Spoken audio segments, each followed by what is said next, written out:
La meilleure chose que tu peux apprendre, c'est comment est vraie la parole de Dieu et comment Dieu t'aime. Dieu veut le meilleur pour toi. Il veut que tu vives vieille, 120 ans. Oh là là!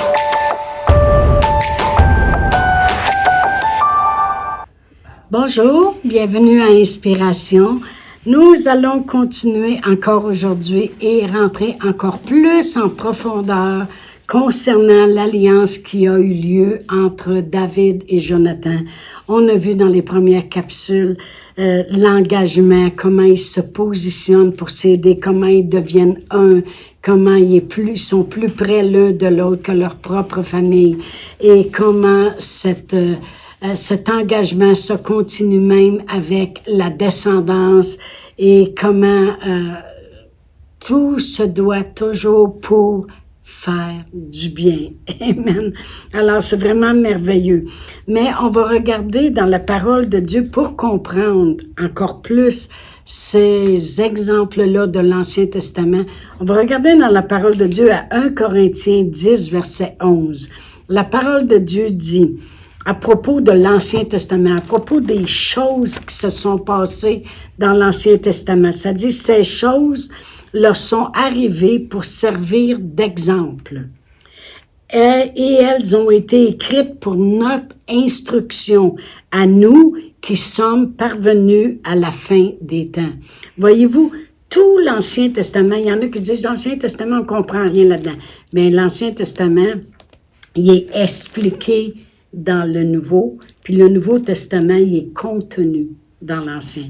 L'Ancien Testament, c'était toujours dans le naturel, puis toutes les choses qui arrivaient, ça nous démontrait toujours ce qui allait arriver un jour, ou ce qui allait prendre place, ce qui devait prendre place. Et c'est ce qu'on va regarder. Il y a beaucoup d'exemples dans l'Ancien Testament. On peut voir comme exemple, je vais donner un exemple. Abraham, lorsqu'il allait pour immoler son fils et que son fils avait le bois sur lui puis il montait la montagne, c'était préfiguratif aussi de Dieu le Père lorsqu'il nous donnerait son fils Jésus. Et Jésus est monté avec la croix, avec le bois sur la montagne. Lorsque Moïse a libéré le peuple d'Israël qui était en esclavage en Égypte, eh bien c'est une démonstration comment Jésus est venu nous libérer, nous qui étions sous l'esclavage du péché, sous la pression du diable, et il est venu nous libérer. C'est toujours des exemples, des prototypes. Alors, lorsque la parole de Dieu dit, toutes ces choses-là ont été écrites pour nous servir d'exemple. On peut apprendre avec ces choses-là et comprendre des choses. Elles ont été écrites pour notre instruction, pour nous instruire, pour qu'on comprenne, à nous qui sommes parvenus à la fin des temps. Alors, je veux qu'on voit avec l'exemple de Jonathan et David un contexte, OK, pour comprendre des choses.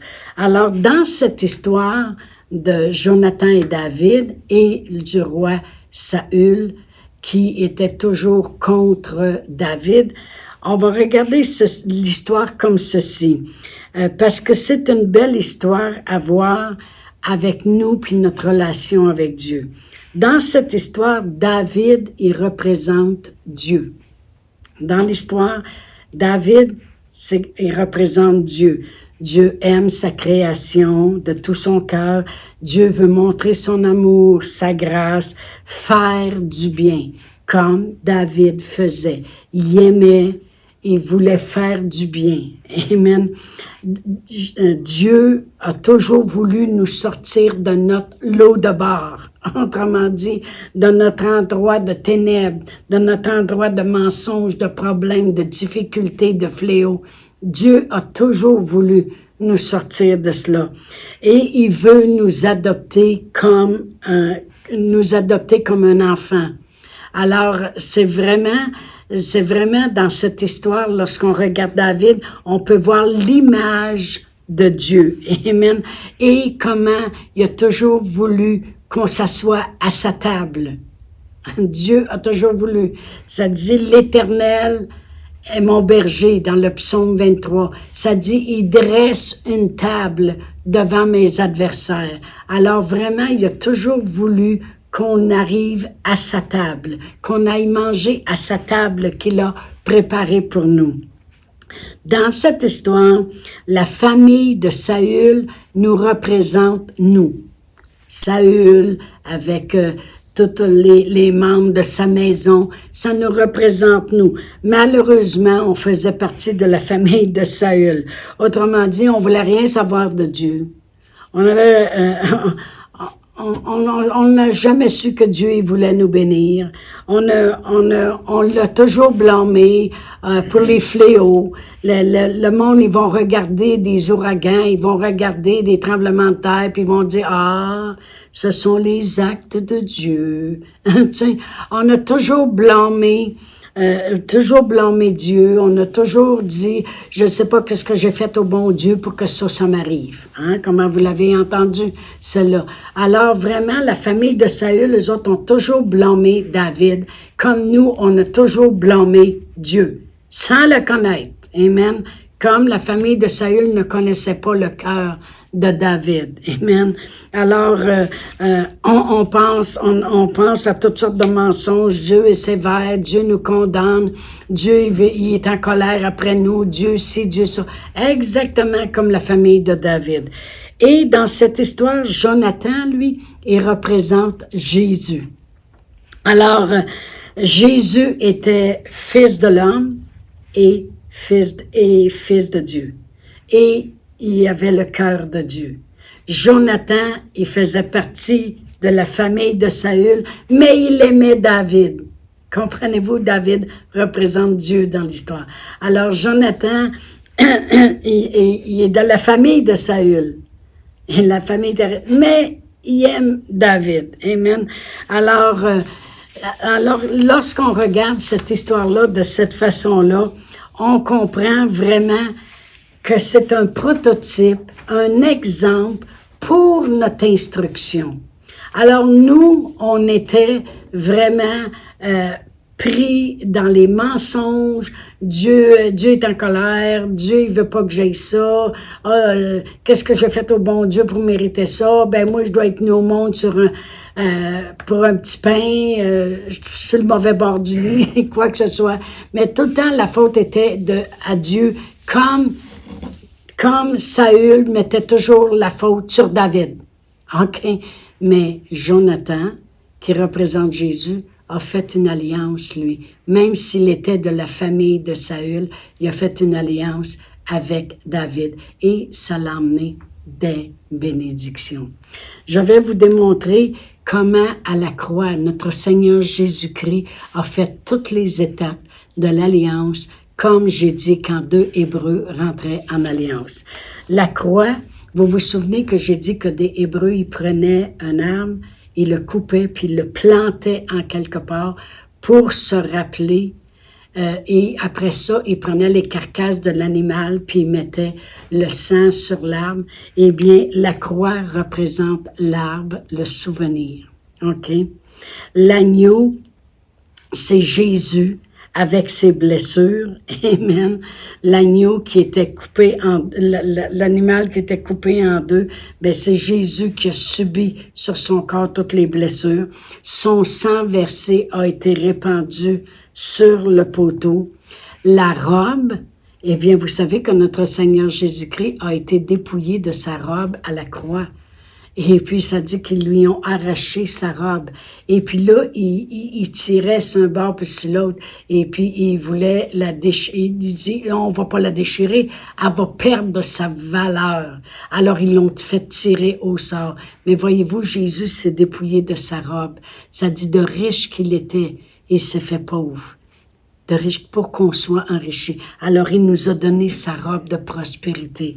Et nous autres aussi, lorsqu'on va arriver de l'autre côté, on va revêtir la robe de la justice. Notre robe va être blanche. Amen. Son nom a été changé aussi à la croix. Dans Actes 11, 24, la parole de Dieu dit, « Ce fut à Antioche que pour la première fois les disciples furent appelés chrétiens. » Chrétien qui veut dire comme Christ. Alors on a pris un nouveau nom. Nous sommes devenus des chrétiens. Les armes de Dieu, il nous les donne dans Éphésiens 6. La parole de Dieu nous dit, revêtez toutes les armes de Dieu. Ayez à vos reins la vérité pour ceinture. Ayez pour chaussure à vos pieds le zèle que donne l'évangile de paix. Revêtez toute la cuirasse de la justice. Prenez le bouclier de la foi et revêtez le casque du salut puis l'épée de l'esprit. Alors nous aussi, on a pris les armes de Dieu. Amen. L'échange qui a eu lieu. On a été scellés. Nous aussi, on a une cicatrice qui paraît. Et c'est qui? C'est le Saint-Esprit. Dans Éphésiens 1,13, ça dit, nous avons été scellés du Saint-Esprit. C'est la cicatrice. Le Saint-Esprit, un païen ne peut pas recevoir le Saint-Esprit. Faut être né de nouveau. Faut avoir le Seigneur Jésus dans notre cœur. Et après ça, on est scellé du Saint-Esprit. De cette alliance qui a eu lieu à la croix il y a 2000 ans passés. Et le repas est pris. Jésus a pris un repas avec ses disciples et après ça, il a dit, faites cela en mémoire de moi. Alors, il y a un repas qui veut qu'on prenne avec lui. Amen. Lorsqu'on prend la communion, on prend le repas. Comme lorsque les deux Hébreux rentraient en alliance, ils se partageaient du pain et ils se faisaient boire du vin et c'était commémoratif. Comme j'ai dit, c'est des exemples dans l'Ancien Testament qui nous démontrent pour notre instruction ce qui a pris place vraiment à la croix il y a 2000 ans passés. Alors lorsque Jonathan et David ont rentré en alliance toutes les deux, on sait très bien que notre Seigneur Jésus-Christ nous représentait, il était notre substitut et il a fait tous les termes de l'alliance à la croix avec Dieu le Père parce que Dieu voulait se positionner en s'engageant avec des serments, avec des promesses, avec des choses qu'il voulait faire pour nous. Alors, qu'est-ce qui est arrivé vraiment? C'est qu'un jour, on était comme Méphibosheth. On était assis dans notre lot de bar. Et on était soit chez nous, ou au travail, ou sur la rue, ou en quelque part. Et tout d'un coup, le Saint-Esprit est arrivé avec son chariot et il a dit, le roi veut te voir dans sa maison. Dieu, il t'aime, il veut t'avoir. Alors, le Saint-Esprit, au travers les gens, nous ont convaincus, puis ont dit, écoute, Dieu, il t'aime, Dieu, il veut te faire du bien. Puis nous autres, on a dit, ben voyons donc, on n'a jamais rien fait pour que Dieu... Des fois, on va dire ça aux gens, Dieu, il te veut guérir, Dieu, il te veut heureux, Dieu, il te veut prospère. On parle de qui on parle? On parle de l'alliance qui a été faite. Dieu, il veut ça pour tout le monde. On va dire, non, je mérite pas ça, je vais toujours parler contre Dieu, je vais toujours penser que Dieu... On est exactement comme Méphibosheth. On a de la misère à croire les choses. On est caché en arrière de notre religion ou en arrière du sexe ou en arrière de la boisson ou de la drogue ou en arrière de notre argent ou en arrière de notre travail. On est dans notre lot d'abord.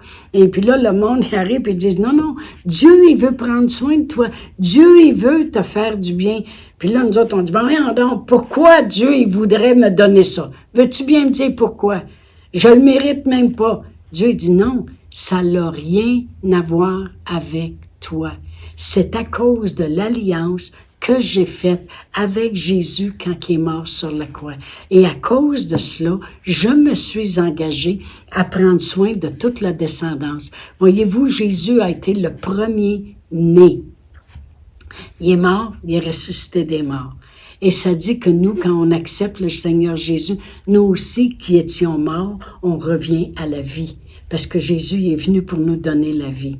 Voyez-vous, alors ça n'a rien à voir avec nous. Ça n'a juste à voir. Alors Dieu, il nous dit la même chose que le roi David a dit à Méphibosheth. Il dit, écoute, ça n'a rien à voir avec toi. J'ai fait une alliance avec Jonathan et c'est pour ça qu'aujourd'hui tu es béni. Ben Dieu, il dit la même chose pour nous. Il dit, écoute, il y en a un qui a payé le prix. Il dit, j'ai fait une alliance avec Jésus, il vous représentait à la croix et à cause de ça, je suis obligé de vous bénir. Dieu s'est positionné pour s'engager à vraiment nous bénir. Amen. Alors, nous autres, on pense qu'on ne mérite pas ça. On dit, ben voyons donc, des fois, le monde, ils disent, je reçois ça gratuitement de même, là. Dieu me guérirait. J'ai des petites nouvelles pour vous. Ce n'est pas gratuit. Il y a un prix qui a été payé. C'est notre Seigneur Jésus-Christ qui a payé le prix de sa vie. Il a donné sa vie pour nous. Il a payé le prix d'un pécheur. Un pécheur se devait de descendre en enfer. Jésus, il a même souffert la croix comme un pécheur, puis il est descendu aux enfers, puis il a payé le prix. Mais parce que Dieu a voulu cette alliance-là. C'est Dieu qui a planifié d'avance les alliances. Il l'a montré comment du monde, dans le naturel, des Hébreux faisaient alliance, puis comment ça lâchait pas, ça tenait ferme. Il n'est pas question qu'on arrête. Il n'était pas question que David y arrête. Non, j'ai ma cicatrice. Y a-tu quelqu'un qui vit encore? Moi, je suis obligé de répondre à cette alliance-là. J'ai une cicatrice ici qui dit que je me dois, à cause de l'alliance que j'ai faite avec Jonathan, de prendre soin de s'il y a une descendance. C'est la même chose avec nous. Dieu, il regarde le Saint-Esprit, la cicatrice qui est en nous. Puis il dit, je me dois de prendre soin d'eux parce que j'ai fait alliance avec Jésus à la croix pour eux. Jésus a payé le prix. Il était celui qui nous représentait, puis il était en même temps l'agneau de Dieu. Il était fils de l'homme, fils de Dieu. Amen. Gloire à Dieu. C'est une alliance injuste, très injuste. On amène nos péchés, puis lui amène le pardon, puis il nous sauve. On amène nos maladies, puis lui nous guérit. On amène notre pauvreté, puis lui nous prospère. On amène nos problèmes, il nous donne la paix. On amène nos liens, puis lui nous délivre. Amen. Et on peut manger à la table du roi à tous les jours. À tous les jours, je peux aller à Dieu, puis je peux regarder la table. Vous savez, la table de communion, c'est quoi? Le monde, il s'habituait à le corps de Christ, puis là, il mettait le morceau dans la bouche. Mais la communion, c'est quoi? C'est le sang versé, puis le corps brisé de Jésus. C'est ça, la communion. Quand Dieu dit qu'il dresse une table devant nos adversaires, ça veut dire que sur la table, il y a une coupe de vin ou de jus de raisin, peu importe qu'elle ait fermenté ou pas, qui représente le sang versé de Jésus, comme Jésus, quand il a pris la coupe, il dit, voici mon sang versé pour vous. Après ça, il y a du pain sur la table. Puis il dit, c'est mon corps qui est brisé pour vous.